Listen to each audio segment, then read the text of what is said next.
if it rains or snows, have you driven inside one? Huh? Have you shot from inside? I haven't even covered it.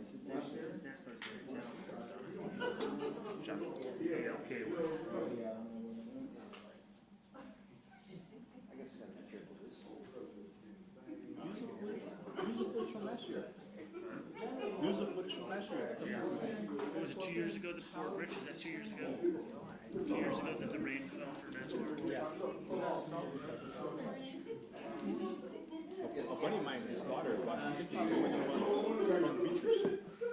Oh, yeah? How much? Are they expensive? It's like $1,200 each. And then changing times. That's Still a little horse on the things antibiotics. that witness for that much money. I could put that money to better use. Yeah, I'm with you, man. Anything for anything. Is it one of the NASCAR races, or is it like one of the smaller? I don't know NASCAR. Maybe that's what we probably don't have. You might not tell them. You might buy some extra money, yeah. Yeah. Got my computer recording on the downstairs. When I was a kid, my uncle used to go to the US 30 drag strip. He had a car.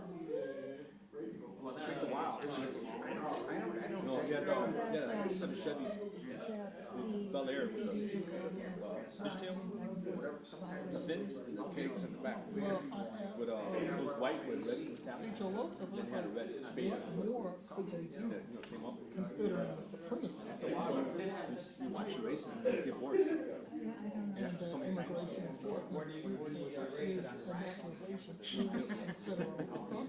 The US 30 drag strips.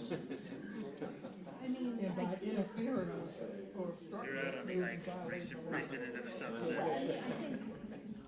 The other question is whether or not, I make that drive. You're racing that race at about 25 miles an hour. anytime anyone, any crowds are in danger of becoming Yeah, safety yeah, things involved, regardless of what else is going on in the area. but we all know that he's for the interference. So it's kind of like the way I'm going, it's just failing way I'm going.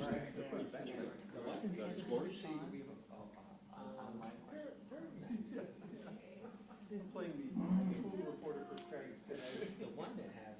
I live in a really horse, and, the cod presence was huge So my car on is, Sunday.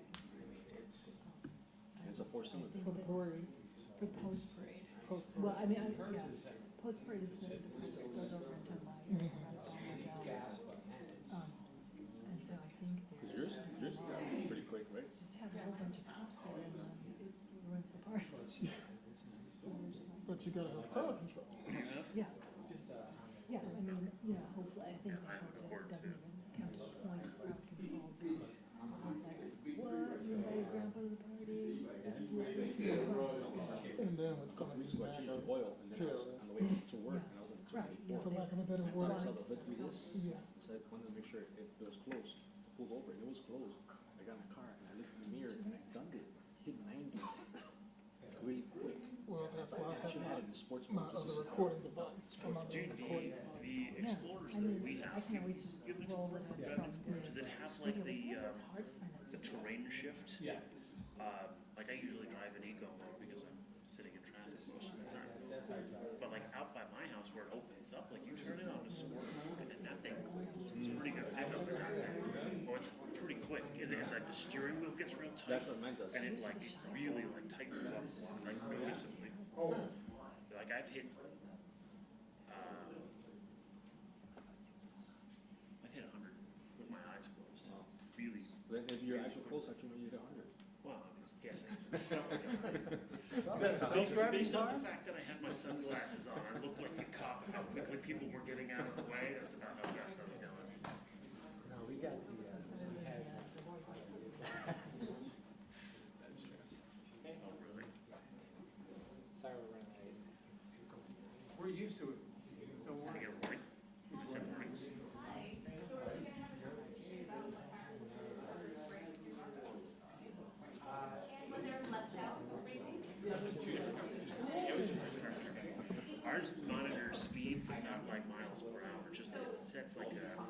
pings the car every like 30 seconds or something. So the dots are really spaced out, so you're going fast. That's as much as I'd ever gotten anybody from management to tell us, like, hey, exactly how fast are you driving? I told him I was passing someone. And that's true. I needed to speed up. Crazy that you Get showed away up from the today. dangerous situation. Hey, my head and shade. How's it going? Yeah, mine has the It's good. I'm a little torn between two. It's still fast. It has a sports and sports plus. And the sports plus, you use the pedals. To shift. The RDX. No, Acura. RDX. It was like the other one though. It wasn't made for TV. It was, you know, just pretty much. I mean, It's nice. My wife, what day was Saturday? My wife was when I was a kid, and my daughter came to me as a puppy. Oh, I wonder when they emailed it. Presidential stuff She sorted has out. a Nissan Armada. And she likes the one I have. And then my wife said that they left. My daughter tells her, Mommy, you know why are you driving this car? She's like, because I'm Papa's princess, and I asked her if I can use it. If you can use it.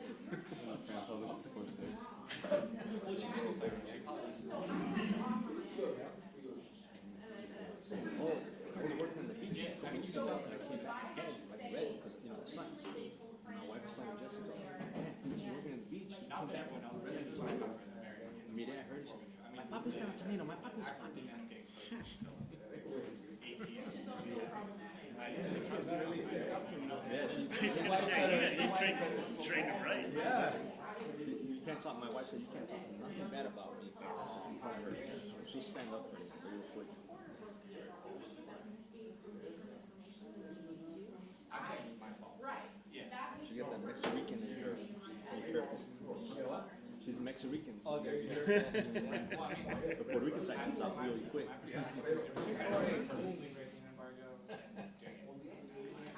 thought it was pretty clear because the email was like I put it multiple times, but she was also struggling to get on the Zoom call. I mean, it's not like. So I don't have to tell my editors, but it's not that friendly here. The mayor's office said they gave her wrong information that gave her a 30-minute head start on us.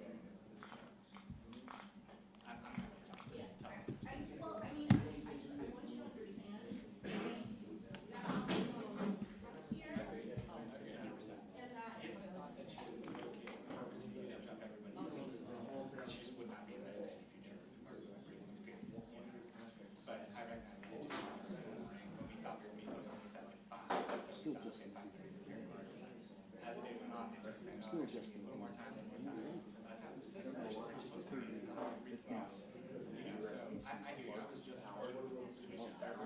With the light? Yeah. Oh, but I plug it in. The detail, not a detail. 20 minutes, but it took 3 hours. You should. And that's fine. Like, Yeah. No. There's no embargo. Water brings in. I don't know if I have a T-Tap to the USB-C, that's a And it's waste. frustrating for owners who respect it. Somebody's got to make it. I'm sure we have for $90 or something. I have for my phone, because I have my own 500. And the batteries I got are brand new. And so there's T-Tap and the USB. Yeah. From my perspective, I've got a bunch of the little ones.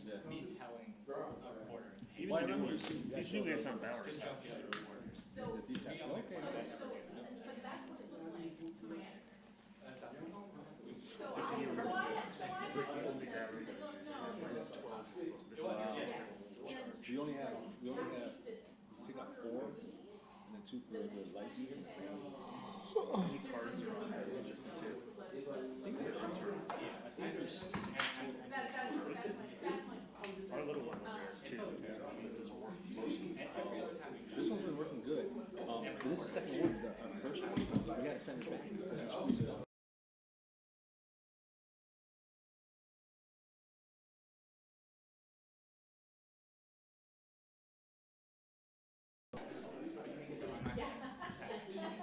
I'm just saying.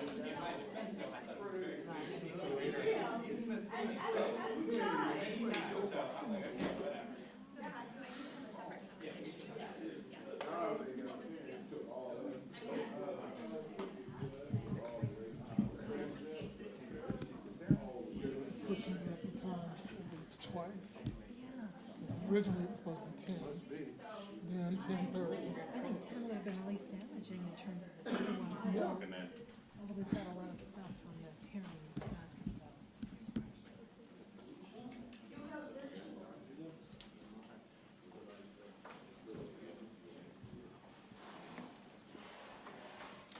Well, good morning, you all. Thank you for joining us today. It's always a great pleasure of mine to be able to present to the people of Chicago what we've been up to and the work that we have done collectively to build the safest, most affordable big city in America. So we're going to talk community safety in our mid-year update. And I want to thank you all again for joining us. We have a few people here really quick that I want to just make sure everybody knows. We have our acting comptroller, Mike Belsky, is with us.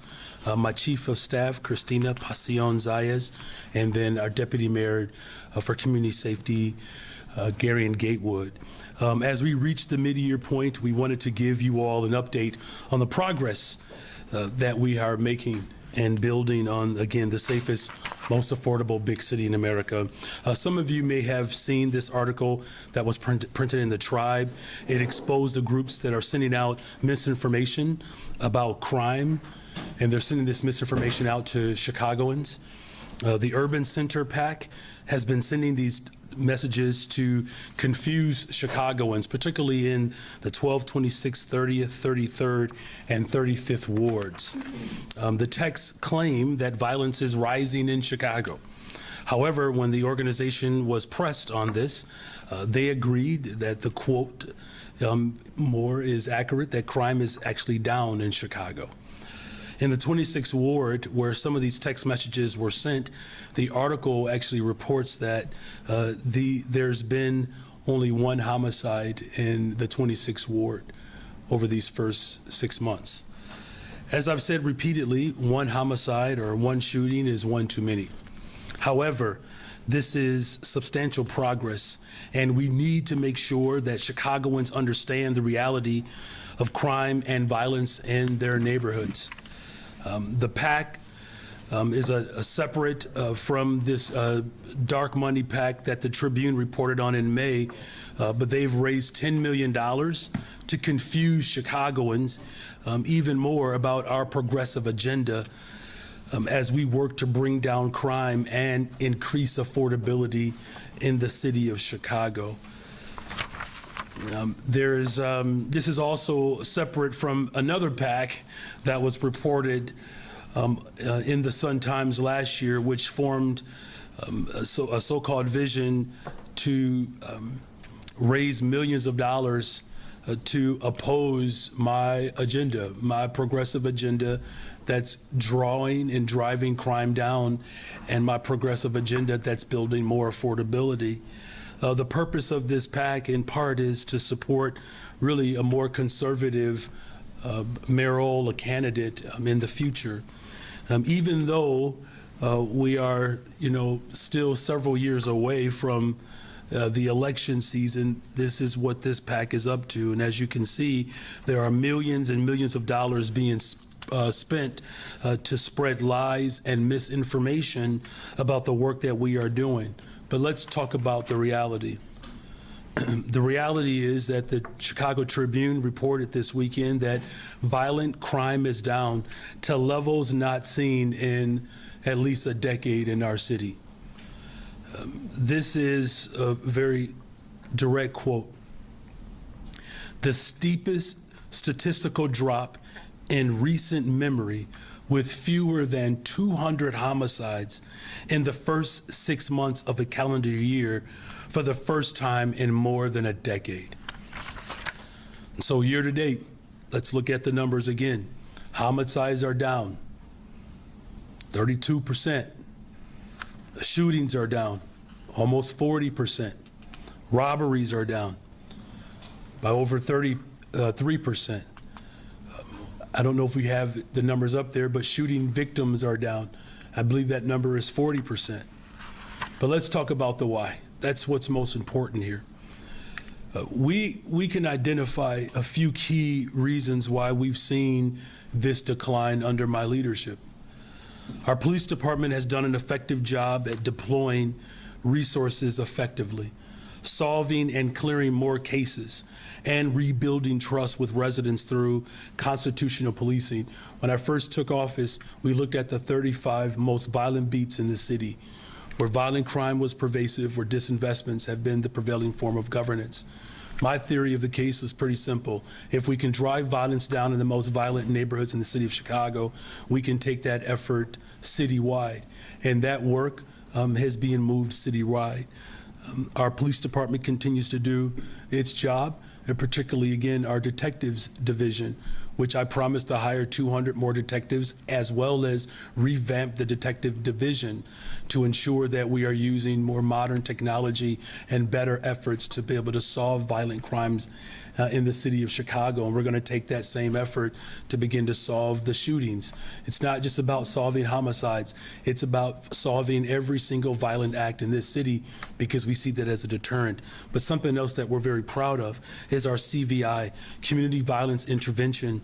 These groups have played an important role as well, spreading out throughout the entire city of Chicago. They understand and know the nature and the makeup of these communities, and they're able to better offer intervention and prevention strategies that ultimately provides for more safe communities. And our investments in people, it's paying off. When we see that these three elements are working together in neighborhoods, we have seen a dramatic reduction in violent crime categories. Our police are targeting the areas, again, that have been most affected by crime and violence. When we've identified those 35 beats, it provided more confidence, quite frankly, in the community that we were going to show up for them and that these communities would never be ignored again under my administration. Our restructured Detectives Bureau, again, solving more cases, bringing clearance rates to some of the highest rates that we've seen in a decade. I believe this year alone, the clearance rate is 80% or 81%.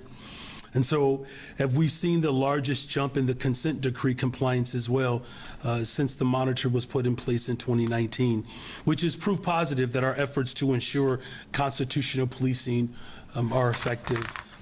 But we've also seen, again, this unprecedented partnership with CVI, street outreach workers, this partnership with the state of Illinois, Cook County business community as well.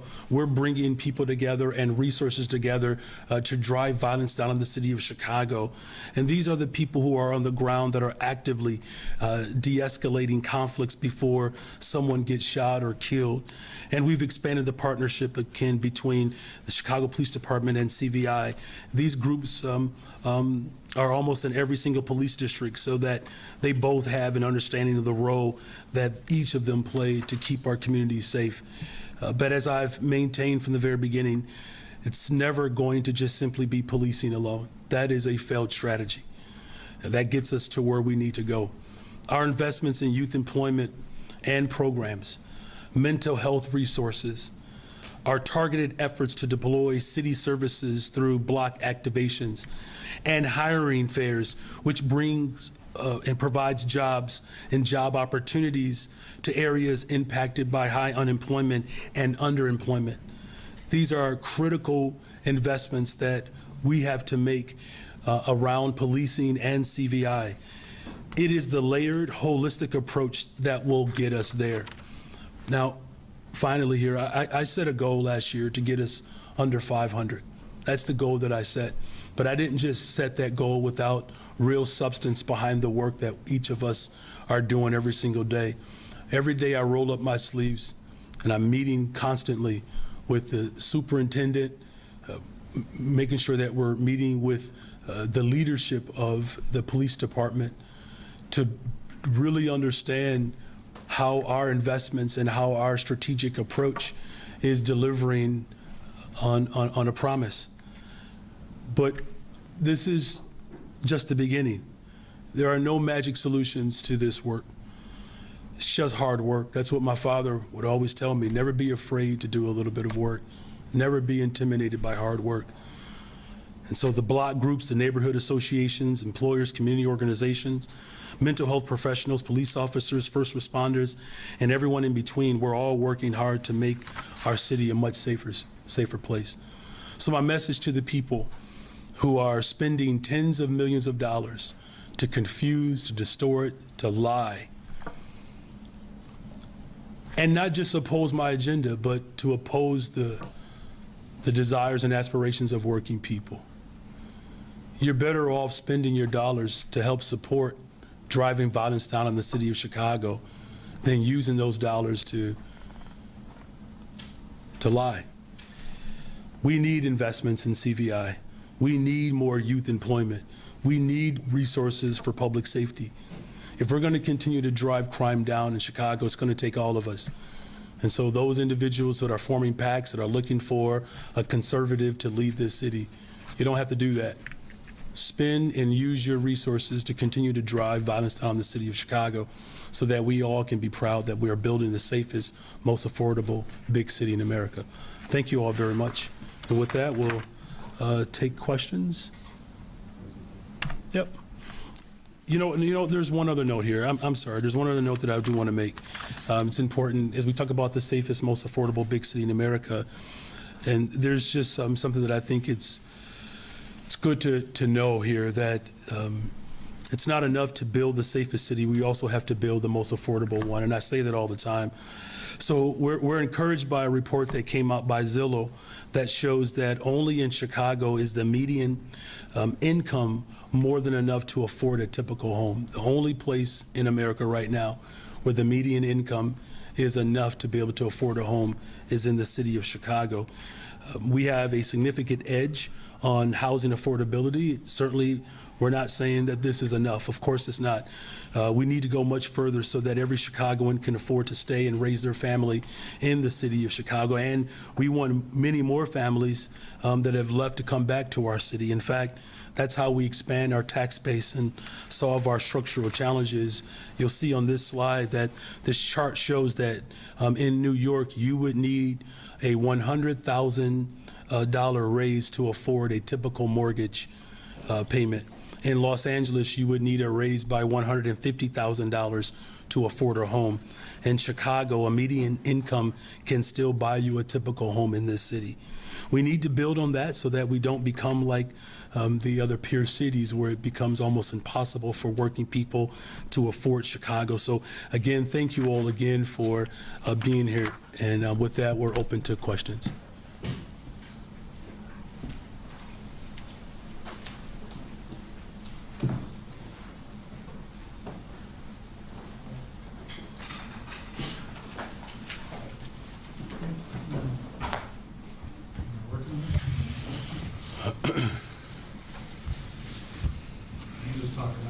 Works. I think we're good now. Okay. So yesterday we learned that the unassigned balance was zeroed out in 2024. What impact does that have on the 2025 budget? I know that the city used a portion of the fund balance to help close out, or anticipated using it to close out the 2025 deficit. Well, if you remember, thank you for that question. The ultimate goal was to ensure that we were making strategic investments to draw down on our legacy debt in Chicago. As you know, the pension debt has grown, over the course of just years of negligence. And so, with that effort, we're already on pace to save taxpayers roughly $3 billion in the long run. As far as our projections moving forward, one of the things that's actually an encouraging spot is that the tax revenue that the city of Chicago controls is performing quite well, right? So the areas in which the city of Chicago has direct oversight of those revenue streams are performing well. It's the ones that we don't have control over. Those are the ones that are state regulated.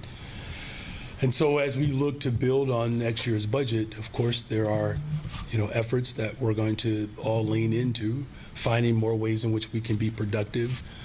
Where there's waste, we'll eliminate it.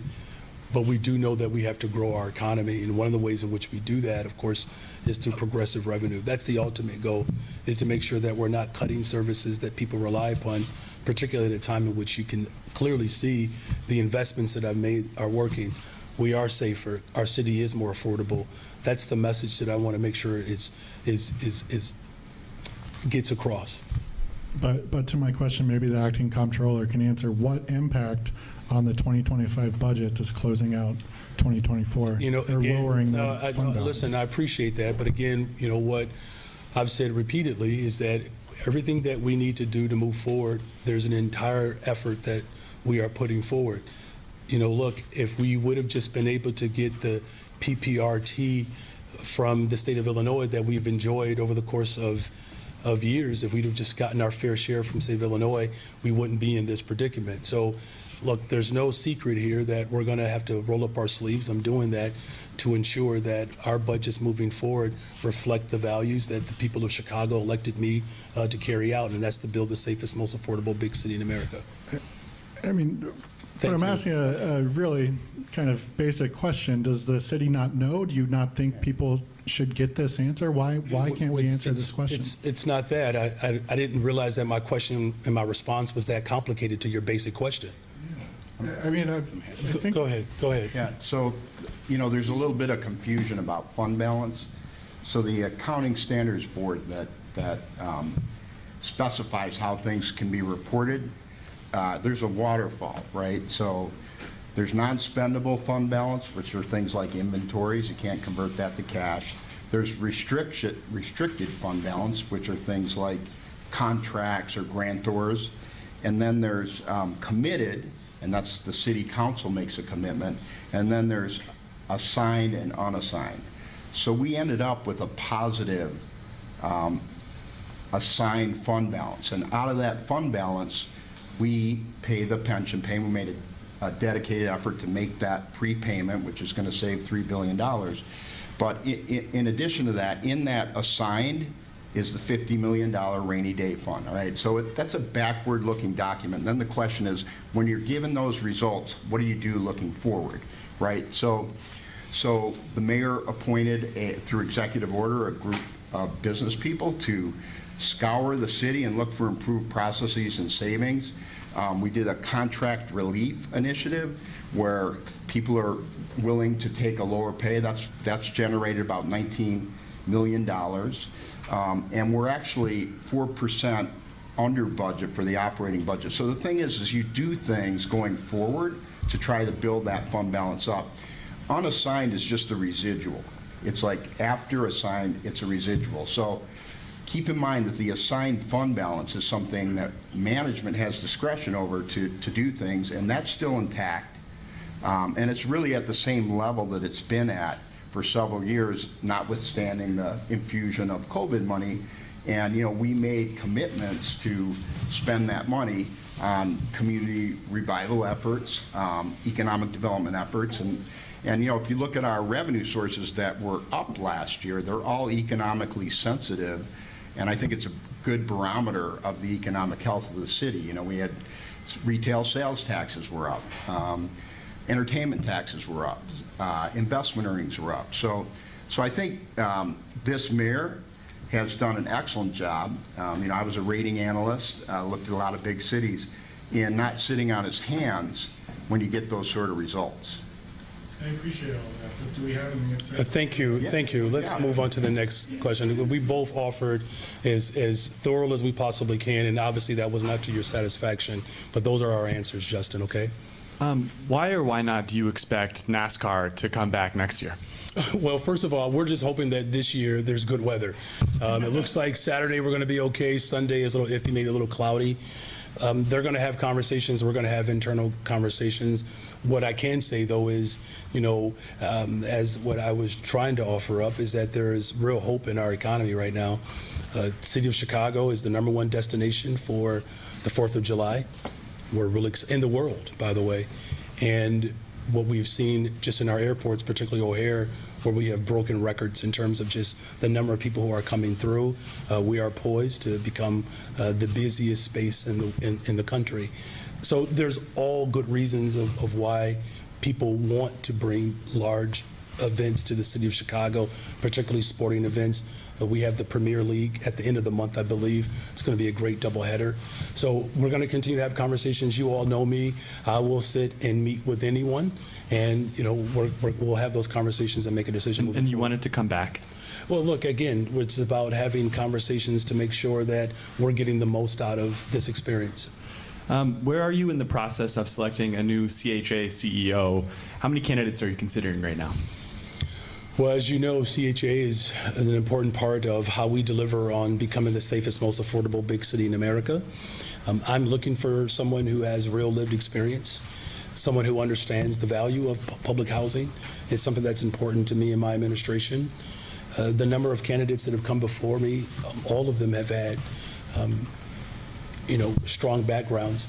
But, our situation is quite complex, and there are a number of people who are quite hopeful that as we continue to build more affordable units, that CHA can play a larger part in that. Again, the ones that are in front of me are ones that I will consider strongly, and when I make that announcement, I'll be happy to be able to make sure that you hear as soon as I make that announcement. I wanted to ask a question regarding the reserves. And the presentation, the slides that were presented yesterday included total reserves and fund balance of just over a little bit over $1 billion. I'm a little confused about what that number represents, because according to the ACFR, the total fund balance currently, including assigned as well as unassigned, as you mentioned, is just over $387 million. So can you explain what that $1 billion represents? And then overall, regardless of which metric you're using, it looks like they're declining. So what impact do you think that's going to have on the city's credit rating? Well, the rating agencies care about all resources, and we presented some of our concessions that are held intact. And so that's where that number comes from, the $300 million plus about $600 million in the concession reserves. We also showed the cash position of the enterprise funds and the net assets, and that's pretty helpful. But the rating agencies care about your total. That number you saw at $300 million, again, is the assigned fund balance. That's the total fund balance, including assigned and unassigned. Right. So because the assigned residual was zero, but we still have that $380 million. And again, going forward, we're working towards building that up so that we have the strong assigned and unassigned, which are together things we have discretion over, meaning we want to make the prepayments on pensions. A portion of that, if you want to look at it differently, the $50 million in rainy day is part of assigned, okay? It could very well be part of unassigned, right? But the overall resources then are still going down from 2023 to 24, from I think it was like 1.3 billion to about just over $1 billion. So overall the resources are going down too. So have you been in touch with the rating firms regarding that decline? Well, we recently did bond issues, so that's all baked into those. But the spikes you saw have to do with money, one, an improving economy post-COVID, but also some of the COVID funding. And so that was deliberately drawn down. I mean, we have to pay that off, right? We have to expend that money.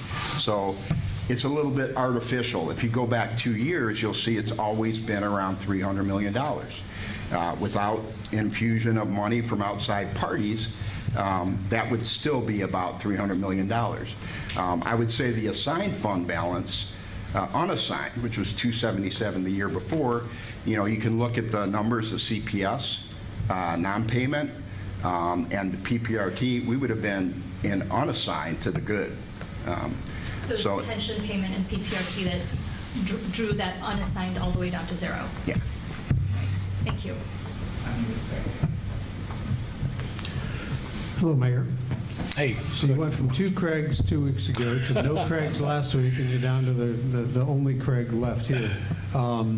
I want to talk to you, as you're going through this budget process, and you had the meeting last night, you're talking about wanting to keep the city affordable. I'm wondering, and I imagine others are as well, with this kind of budget deficit, where do you stand at this early stage on taking the automatic property tax increase in order to try to bring the budget into balance? Well, where I stand today is that there are a number of recommendations that are coming from City Council, particularly around revenue. There will be recommendations that will be put forward by community members. We obviously have this working group that they're working hard every single day to look at ways in which we can be far more innovative in our budget. So we haven't made a determination just yet on, which revenue streams will we ultimately rely upon, but I can tell you this, that, we as a city, and quite frankly as a state, as a party, have to do much better in terms of raising progressive revenue to address these critical needs that people have. It'd be different if our work wasn't working. But the fact of the matter is we put $100 million the last couple of years towards violence prevention. It's working. Making sure that our detective division is strengthened, as well as having more an innovative approach towards solving crimes. It's working. Hiring young people, 45% increase, 29,000 this summer. These investments are working. So I'm eager to receive these recommendations from City Council. And look, here's what people said that they wanted. They wanted more engagement. They wanted a more hands-on experience on the front end. We're providing people with that. I'm going to present a budget in a couple of months that I believe will reflect the values of the people of Chicago. And then, of course, City Council will have the responsibility to pass it. Do you believe that you could present a budget that would not include a property tax hike? Look, that's a fair question. Look, there's no secret here that there has been a great deal of consternation around the property taxes as a whole across the state of Illinois. Here's what my preference has always been, is to work hand in hand with City Council in the state of Illinois to find more progressive streams of revenue. Look, the president he's a very simple-minded man, but his awful bill that he just got passed, we're going to see cuts to food and Medicaid and education. I mean, these are real severe consequences to the neighborhoods in which we know require more. So we're going to continue to roll our sleeves up. Craig, I can, tell you the honest truth here. We're going to do everything in our power to find ways in which government can be more productive. But I'm grateful, I'm grateful that our working group, working with labor, business leaders, civic leaders, the philanthropic community, all of us rolling up our sleeves to address, the legacy debt that I've inherited, and we just can't keep kicking the can down the road. So it's approached my front door. We have to address it, and we're seeing unprecedented numbers of violence reduction. I believe in the month of June alone, we cut homicides in half. We cut the homicides in the month of June in half. And it's because we're actually doing the hard work. So the work is working. Now we have to have a budget that continues to build off of the success that we are experiencing. Good afternoon. Good afternoon. Last week, interim CPS CEO King said that the deficit's going to actually rise by about $200 million to over $700 million. And then she announced some layoffs and eliminations of jobs at CPS. The ProPublica and Chalkbeat investigation last month showed that about 150 schools were half empty. Is it time to start talking about possible plans for consolidation or closing when the moratorium drops in 2027? Well, first of all, I'm grateful that we have a CEO that is willing to tell the truth of what the real number is, and that the layoffs that took place were layoffs that she essentially inherited, and she's inherited a great deal of challenge there. She's got 30 years of experience, Dr. Keene does. So I feel confident about her effort as a public school teacher, 12 years, a principal, I believe, as well, for about 18 years, roughly. I trust her judgment. As far as what our conversations need to be about, what our conversations need to consist of moving forward, the conversations really have to be about what our families and our children deserve. That's the only conversation we should be having. And quite frankly, it's been a long time since we've actually been able to have substantive conversations around what working people want in this city. For decades, we've talked about cuts and closures, these consolidations and these so-called efficiencies. Guess where we are? We're in a worse condition than when it was done, over 10 years ago. So the conversation moving forward has to be about, again, how the state of Illinois and the city of Chicago can work together to make sure that all of our districts are fully funded. No one disagrees that there's been some progress, but no one disagrees that more needs to be done at the state level. Everybody knows that. People want better schools. They want better resource schools. As population continues to grow in our city, and it will continue to grow, it's going to be imperative that we make critical investments today so that our young people are not constantly being undermined simply because of the failures of the past. So we're going to do everything in our power to make sure that we do right by the people of this city. As someone who sends their kids to the public schools, who taught in our public schools, I can tell you exactly what families want to talk about. They want to talk about insurance, small class sizes. They don't want to have conversations about, again, cuts and closures and things being taken away from them. As someone whose children are fourth generation CPS grads, I understand that. But the experts I talk to say that this is a discussion, including people on the board, this is a discussion that if you have in advance and if you do carefully, it will be a much, let's say, kinder plan than something done in crisis mode. So are you saying you will not have those conversations? Well, what I'm saying is, if the conversation around taking things away from children is a kind conversation, there was a conversation about that a decade ago around that same premise. And what did it get us? Did it get us any better results? The answer is emphatically no. And so what I'm simply saying is, we're going to have a conversation about how we build on our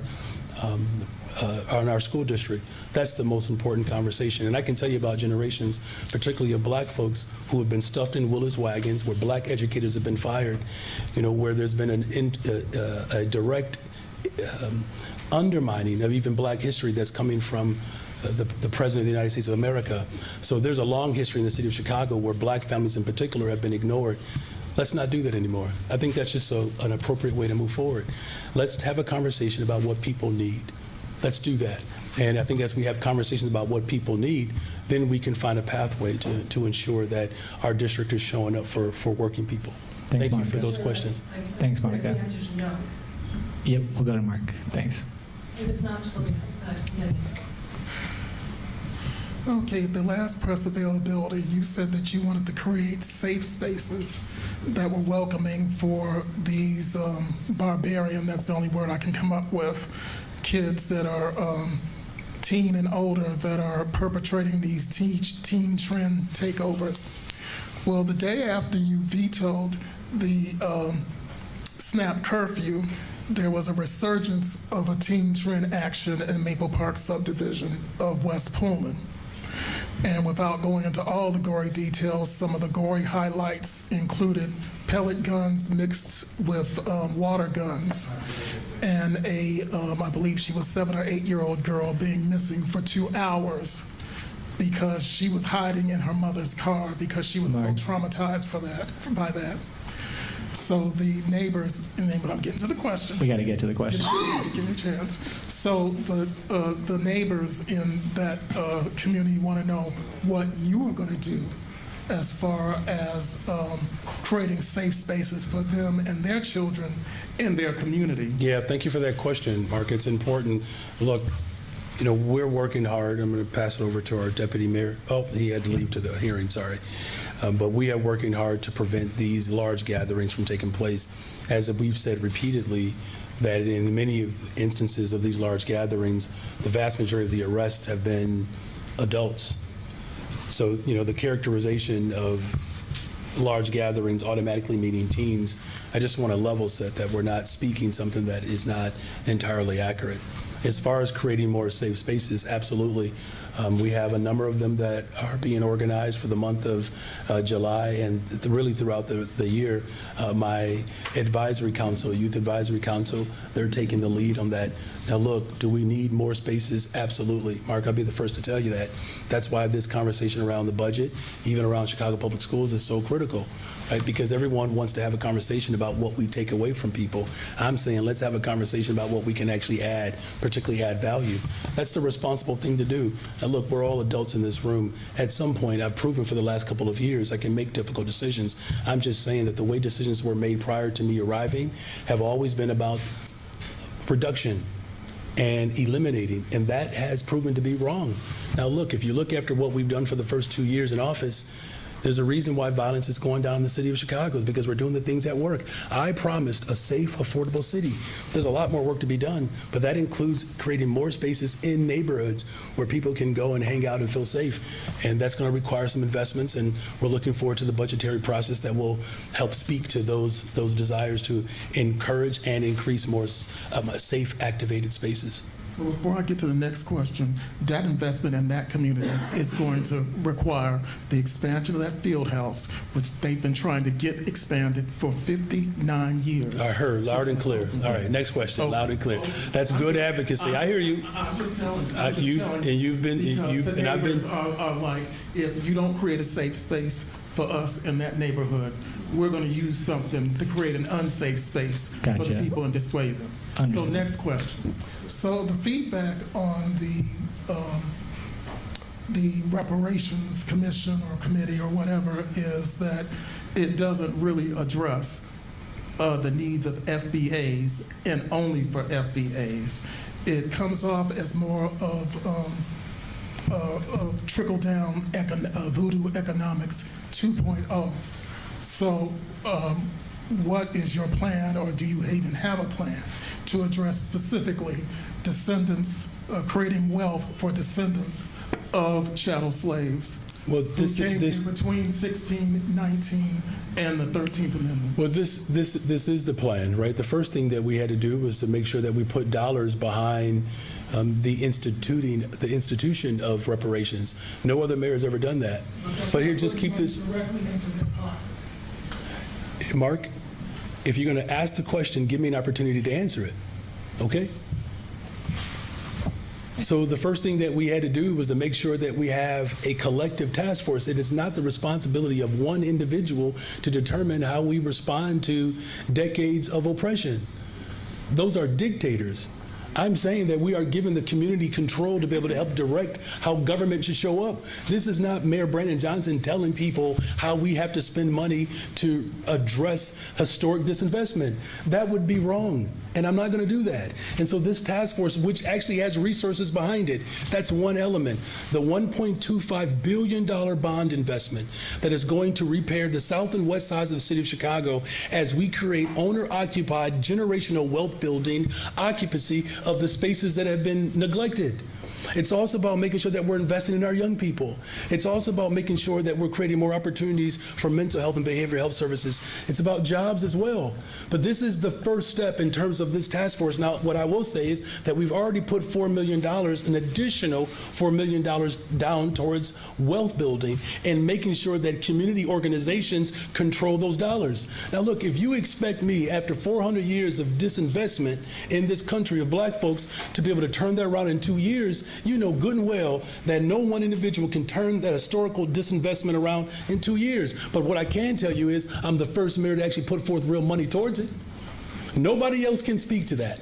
In fact, we are leading the way in the country at a time in which this president is looking to undermine diversity, equity, and inclusion, which is really an attack on black labor. We are standing firmly. We're not scared, we're not intimidated, we're not afraid, but it's going to take all of us in this room, all over the city of Chicago, to have a real commitment to making sure that we are addressing the west and south sides of Chicago where schools have been closed, public housing has been shut down, jobs have been lost, where violence has been pervasive. There's a reason why we are moving towards a safer, more affordable city, is because we're actually putting our money where our mouth is. Now, there's more work to be done, and that's why I'm calling for the ultra-rich in this state to pay their fair share in taxes. In fact, it is well past time that Democrats actually stand up for working people to put money behind within these communities. And we have not seen that. We've seen austere budgets. We've seen cuts. We're seeing more people say, reduce services in our schools, reduce services in our housing, do not hire as many people, cut government at a time in which people are expecting government to do more and to do better. Well, guess what I'm doing? I'm doing more and I'm doing better, because we're going to build the safest, most affordable big city in America, whether anyone likes it or not. But I know the people who trust me in this position appreciate those investments. The FBA say that there needs to be less studying up. Thank you, Mayor. More paying up in their pockets. Got it. And their pockets alone. All Thank right, you, sir. thank you.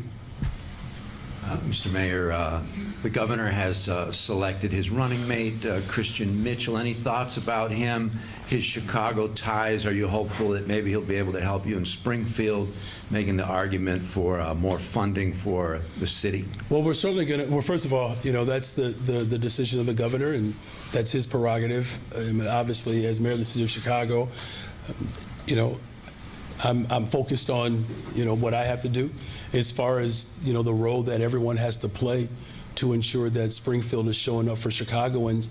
We need every and all voices to do that.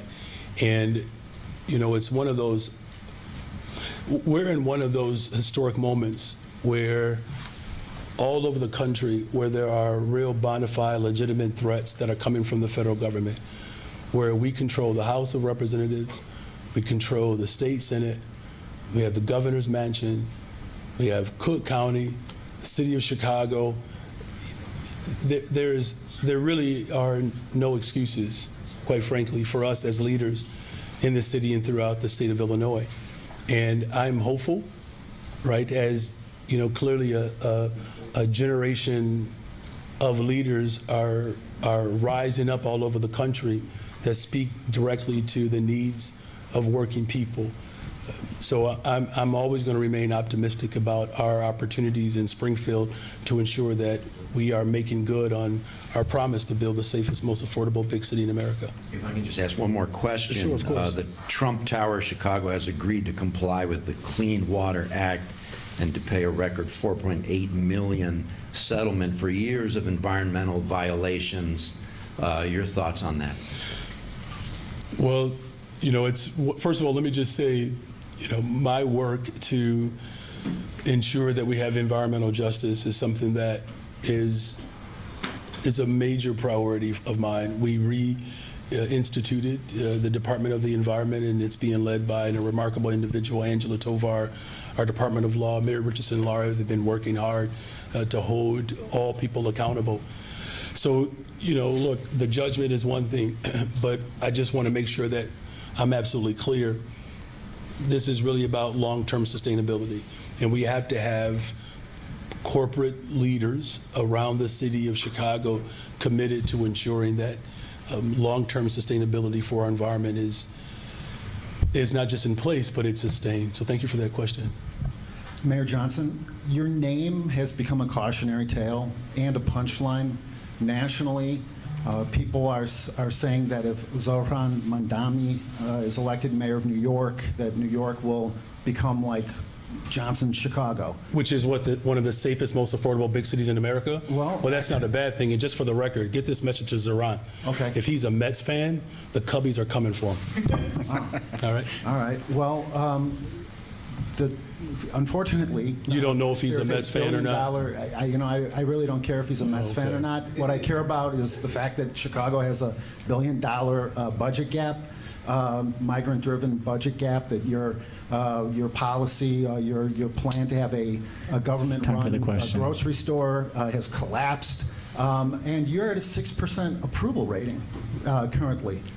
So what do you say? It's time for the question. What do you say to these people around the country who are saying that essentially your policies are a blueprint for how to destroy a major American city? And what do you think Zohran's approval rating will be if he institutes your policies? So perhaps you were dozing off during my presentation, which that has happened when I was a teacher. So I'm not even offended by it that you fell asleep during my presentation. But I will ask you to work a little bit harder to stay awake during class, because otherwise you're going to miss the important information. So there's a 30% reduction in homicides. In fact, even though there's a national trend, the city of Chicago is ahead of other major cities when it comes to the reduction of violence in the city of Chicago. So it's working. In terms of affordability, we are one of the most affordable big cities in the entire country, right? And so the numbers bear out. And so here's what I'm encouraging everyone to do. Let's continue to organize and work hard to ensure that we have elected leaders that understand the value of supporting working people. We're going to build the safest, most affordable big city in America. I made a commitment to that, and we're going to continue to hold to that commitment. Thanks. Real Chicagoans tell me that you sound delusional when you say that. Okay, we're going to go to Heather now. Thanks. No, I'm sorry, but Thanks. Everybody got a follow-up. I'm going to ask my follow-up question, Please okay? ask the question. Every single... No preamble. I'm sorry, Aaron, but I do get to have a follow-up, okay? No preamble, just a question. Every other reporter got a follow-up question. Go ahead. Go ahead. Ask the question. The real Chicagoans say that you sound delusional when you say that your policies are working. Your government-run All right, we're going to go to Heather now. collapsed. Thank you. You want to raise taxes on groceries. No self-respecting socialist would do that. I mean, obviously, a grocery tax is a tax. Hey, we need to keep moving. Thanks. What do you say to real Chicagoans who are not happy with your policies? Thanks. Go Cubs. Next. We'll go to Heather now. Thanks. Hi, Mayor. Hi. Do you know if he's a Mets fan? He is a Mets fan. Okay, so now game on. Okay. Game on, Chicago. The ACFR yesterday revealed that the Chicago Police Department overspent its budget by $207 million, nearly 10% more than its $2 billion budget. Who is responsible for that overspending, and is it acceptable? No, it's not acceptable. Look, no one is going to agree that the overspending in this moment is something that we should accept or be okay with. Look, I've had conversations with the superintendent along with our budget director, and to the credit of the hard work collectively, we have seen overtime hours come down significantly. They have. Now, again, between the large-scale events as well as with DNC, there are some expenses that we accumulated. In fact, there are a number of events that we hold throughout the year that people want to experience, where the city of Chicago is often left with the bill. So there are some innovative element that has to take place here, and I've spoken to the superintendent about ways in which we can be far more aggressive and in reducing overtime. And like I said, the hours have come down, so we're headed in the right direction. Salaries have, of course, increased as we have, paid our women and men who serve our city on the front lines. We want to pay them a good wage. So there's more work to be done, but it's not acceptable, and we're going to continue to work to drive those numbers down. I want to ask you about a story published by the Sun-Times and Illinois Answers that found that the police officer who inadvertently shot Crystal Rivera had only been a police officer for a short period of time, but had a lengthy disciplinary record. Why can't the Chicago Police Department take action against officers who demonstrate over and over again that they simply can't follow the rules? So they can, and in many occasions, the superintendent has not only engaged, but instituted his authority to remove people who are not carrying out the honor and wearing a badge. Now look, again, we're talking about decades of distrust as well as misconduct. And as we work to make sure that officers are better trained and supported, the expectation, of course, is to carry out policing constitutionally. I don't know all that is what was in this individual's background, but what I can tell you is that the superintendent and I are on the same page of ensuring that we have the best and the brightest that are serving and protecting our city. Have you asked the CPD leadership to take a look at other officers who might have similar disciplinary records but are being assigned to tactical teams and other sensitive assignments? It's a good question. There are ongoing efforts to review how these tactical teams are assembled and even the work that they do. Look, I'm just recalling the conversations that I had with Officer Rivera's family and how tragic this was. So it's incumbent upon us as government to make sure that officers are trained and fully supported to ensure that they are carrying out policing constitutionally.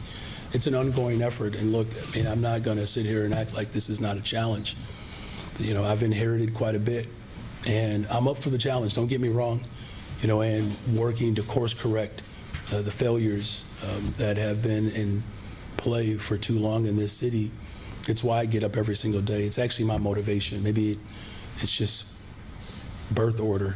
You just wake up every day and you just want to fix it. So to all those middle childs out there, middle children, thank you for waking up every day trying to fix it. Thank you all. Thank you.